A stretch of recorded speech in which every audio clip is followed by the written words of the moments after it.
The text message arrives at 9:30 on a Tuesday evening, just as exhaustion settles into your bones like fog.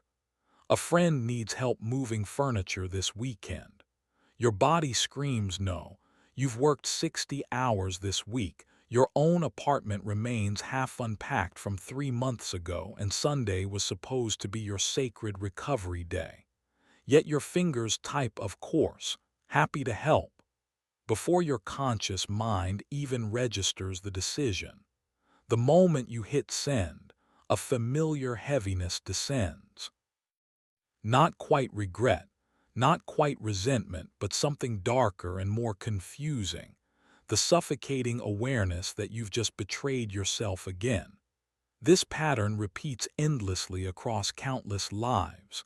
The colleague who always volunteers for extra projects despite drowning in deadlines. The parent who cannot stop solving adult children's problems. The friend who listens for hours but never shares their own struggles. The partner who anticipates every need while their own desires evaporate into silence. These people appear endlessly generous, radiating warmth and availability. Yet beneath the surface, something corrodes. Energy drains away like water through cupped hands. A strange emptiness grows where fulfillment should live. The question emerges, quiet but insistent. Why does being kind sometimes feel like dying slowly? The answer lies in a crucial distinction most people never make. Genuine compassion flows from fullness, from a deep well of self-regard that naturally overflows toward others. This kindness energizes rather than depletes because it emerges from choice, from authentic desire to contribute. It respects both giver and receiver as complete beings. Compulsive kindness operates from an entirely different source. It springs from fear, from the desperate unconscious belief that love must be earned through constant service and self-erasure. This kindness exhausts because it demands you abandon yourself repeatedly, treating your own needs as obstacles to overcome rather than legitimate realities to honor. The roots of compulsive kindness often stretch back to childhood, where love arrived conditionally. Perhaps affection appeared only when you were helpful, quiet, or convenient. Maybe parental approval required you to manage their emotions, becoming a tiny therapist before you could tie your shoes. Some children learned that expressing needs triggered anger, withdrawal, or punishment, teaching them that survival meant making themselves small and useful. Others absorbed the unspoken family rule that someone's feelings always mattered more than their own. These early experiences carved deep neural pathways. Love equals service. Boundaries equal selfishness. Your worth depends on your usefulness to others. This conditioning creates what psychologists call emotional overresponsibility, the unconscious assumption that you are somehow accountable for everyone else's feelings, problems, and well-being. You walk into a room and immediately scan for tension, automatically calculating how to smooth it. Someone shares a problem and you instantly feel responsible for solving it, as though their discomfort reflects your failure. A friend seems distant and you compulsively review every interaction, searching for what you did wrong.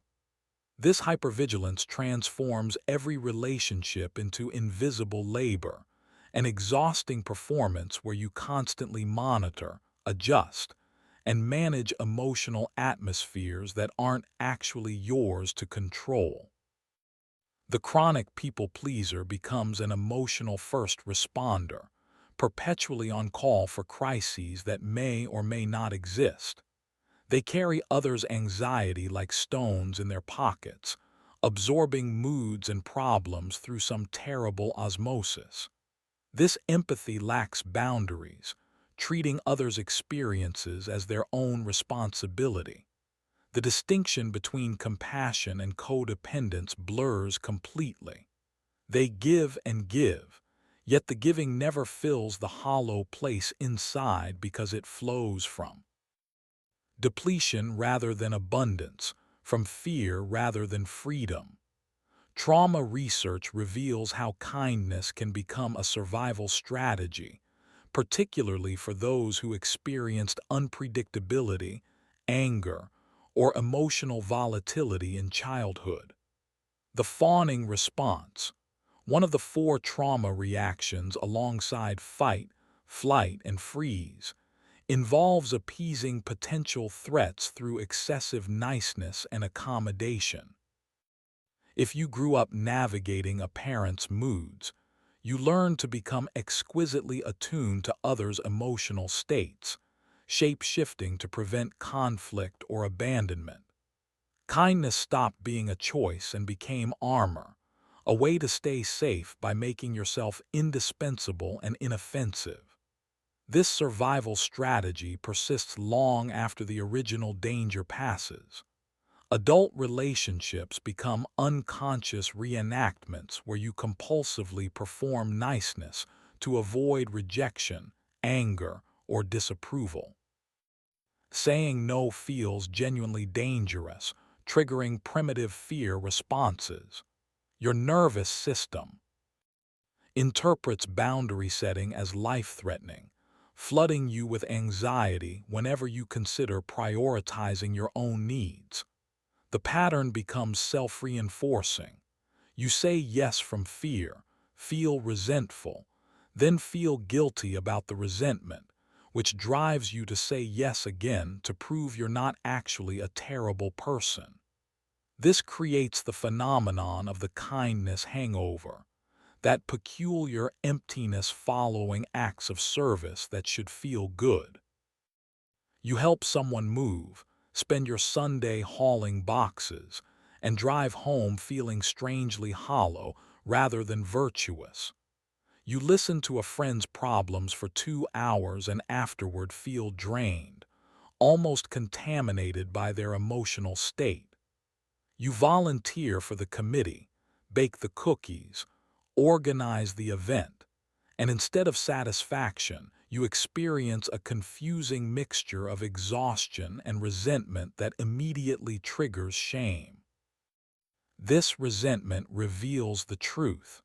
You gave from depletion rather than overflow, from obligation rather than desire. Genuine generosity creates a warm fullness. Compulsive kindness leaves you feeling used, even when nobody actually exploited you. The resentment isn't wrong or selfish. It's your psyche's desperate signal that something fundamental has been violated. You've abandoned yourself again, treating your own needs as irrelevant. The guilt that follows the resentment completes the vicious cycle, convincing you that feeling anything but grateful for the opportunity to serve proves you're fundamentally flawed. Boundary setting terrifies chronic people pleasers because their entire identity rests on being helpful, available, and accommodating. Saying no feels like revealing your true selfish nature, like watching others finally see what you've always feared, that you're not actually good, just performing goodness to avoid rejection. The equation runs deep. Boundaries equal meanness, limits equal failure, protecting your energy equals abandoning others. This belief system makes sustainable kindness impossible because it demands you give endlessly regardless of your capacity. Yet certain signs reveal when kindness flows from fear rather than freedom. Notice if you say yes before checking your actual availability or desire. Observe whether you feel anxious when unable to help, as though someone's disappointment threatens your worth. Pay attention to whether you need appreciation or validation for your generosity, suggesting you're trying to earn love through service. Watch for the tendency to feel responsible for others' emotions, automatically absorbing their moods. Notice physical exhaustion after social interactions, indicating you've been performing rather than simply being. Healing begins with recognition. You are not broken for feeling drained by kindness. You have been carrying invisible emotional weight without support, treating yourself as less important than everyone around you. Reclaiming your energy requires distinguishing healthy compassion from self-erasing. Kindness. Compassion respects limits, yours and others. It recognizes that you cannot pour from an empty cup. Self-erasing kindness ignores your needs entirely, treating them as obstacles to transcend.